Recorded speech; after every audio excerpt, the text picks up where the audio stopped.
Sir, राष्ट्रपति के अभिभाषण पर जो चर्चा चल रही है, भाषण अगर पढ़े सुने तो भी लगता है कि जैसे प्रोफेसर साहब ने कहा कि देश की स्थिति ठीक नहीं है। लेकिन ठीक लगता है जो हमारे सामने महान देशभक्त मंडली बैठी है, उनको लगता है कि सब कुछ ठीक है। राष्ट्रपति देश की संवैधानिक प्रमुख है, तो भाषण के हर पैरा में राष्ट्रपति जी कहते हैं कि मेरी सरकार, मेरी सरकार, मेरी सरकार। लेकिन जिनको ये मेरी सरकार कहते हैं, सरकार पाखंडी है। ये सरकार पाखंडी है, झूठी है और गैर जिम्मेदारी भी है। तो कहा ये ऐसी सरकार को राष्ट्रपति जी मेरी सरकार कहते हैं, तो संविधान के खिलाफ है। जो सरकार गैर संवैधानिक तरीके से बैठी है हर राज्य में, सर इस देश में मैं यहाँ से सुन रहा था डेमोक्रेसी की बात करते, कहाँ डेमोक्रेसी देश में बची है? न जुडिशरी है, न सोशल जस्टिस है। हाई कोर्ट और सुप्रीम कोर्ट सरकार की कठपुतलियां बन गई है। कहाँ न्याय मिलता है? चुनाव आयोग जो देश का है वो भारतीय जनता पार्टी की प्राइवेट लिमिटेड कंपनी बन गई है।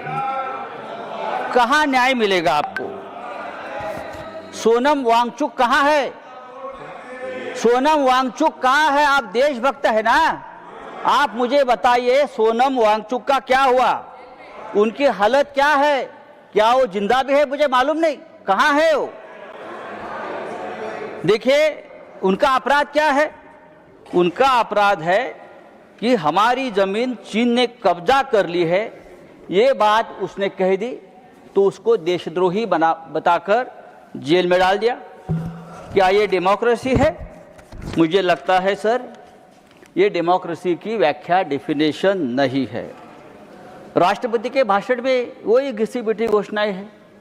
नई बात क्या है आप मुझे बताइए। इतने साल से हम देखो गरीबों को सबसे ज़्यादा रोजगार देने वाली मनरेगा, आपने नाम तो बदल दिया, लेकिन रोजगार की गारंटी भी आपने कम कर दी है।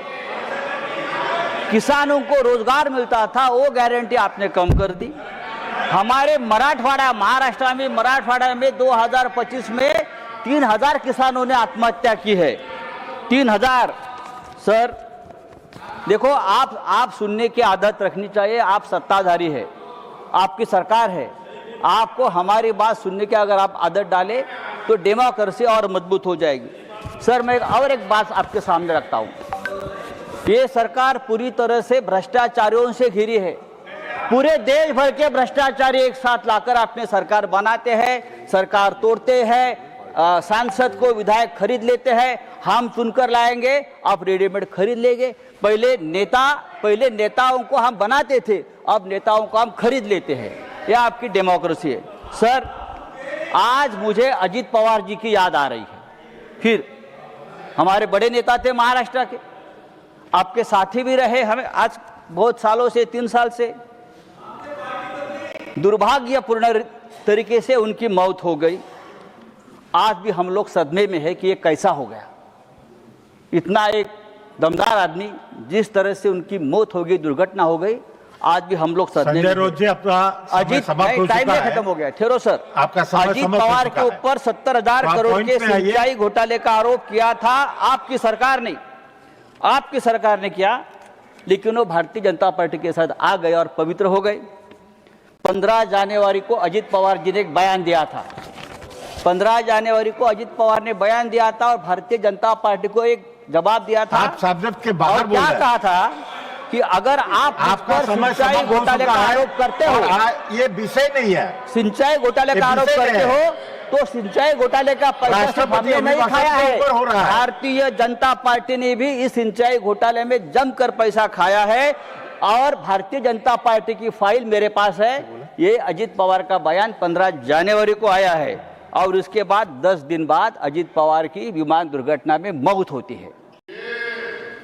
देखिए, मैं आरोप नहीं कर रहा हूं, लेकिन ये मौत रहस्यपूर्ण है। आपके ऊपर आरोप किया, फाइल कहां है? मेरी जानकारी है कि अजित पवार वो फाइल हमेशा अपने साथ रखते थे। जब मुंबई से वो निकले बारामती में, तब भी वो फाइल उनके पास थी और आधे घंटे में अजित पवार जी की दर्दनाक मौत हो गई। उसकी जांच होनी चाहिए और ये जांच इस तरह से होनी चाहिए, एक इंडिपेंडेंट जुडिशियल इंक्वायरी होनी चाहिए कि ये क्या है। धन्यवाद। ये सब्जेक्ट नहीं है। भ्रष्टाचार का आरोप मुझे तो जस्टिस लोया की याद आ गई। मुझे जस्टिस लोया की याद आ गई। जब अजित पवार का एक्सीडेंट मैंने देखा तो मुझे जस्टिस लोया की याद आ गई। क्या इस प्रकार का कोई हादसा तो नहीं होगा? देखिए, सुनने की आदत रखो। ये डेमोक्रेसी है, आप सुनने की आदत रखो। सर, आपकी सरकार अगर डेमोक्रेटिक तरीके से धन्यवाद आई है। धन्यवाद सर, 1 मिनट दीजिए।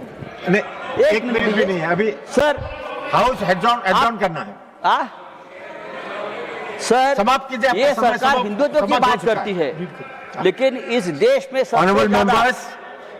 में सबसे ज्यादा तकलीफ में अगर कोई होगा तो हिंदू है।